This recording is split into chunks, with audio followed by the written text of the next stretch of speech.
ajută, o Iisus cu adevărat. Astăzi vii, bunule Tată, și te rog neîncetat să mă pocăiesc, mă ajută, o Iisus cu adevărat. Fă să se cunoască, Doamne, o schimbare în viața mea, fața mea să radieze de iubirea Ta.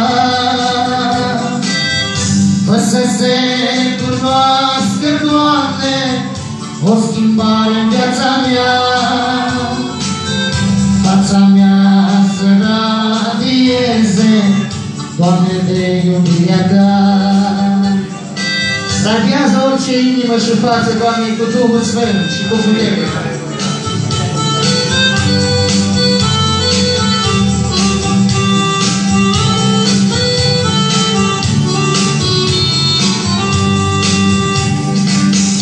Fă-o, Doamne, ca prin toate să vină privirea în sus, îndreptată înspre cruce, la Golgota, la Iisus.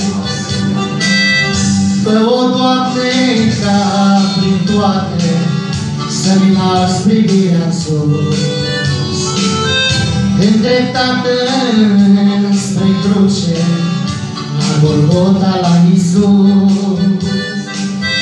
Fă să se cunoască, Doamne, o schimbare în viața mea, fața mea să radieze de iubirea Ta. Fă să se cunoască, Doamne, o schimbare în viața mea, fața mea să radieze, Doamne, de iubirea Ta. Ce frumos e cu Iisus! E plină adunarea de Hristos, glorie Lui!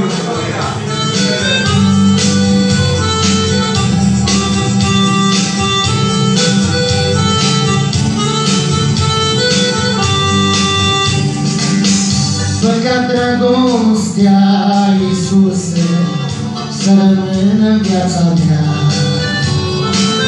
și încercări și suferință, toate dă-le pacea Ta. Fă ca dragostea, Iisuse, să rămână în viața mea, și încercări și suferință, toate dă-le pacea Ta. Fă să se cunoască, Doamne, o schimbare în viața mea,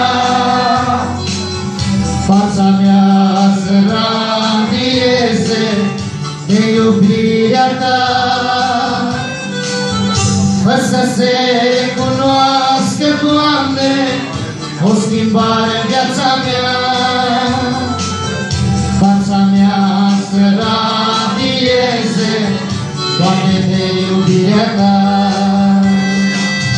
Fă să se cunoască, Doamne, o schimbare în viața mea, fața mea să radieze de iubirea Ta.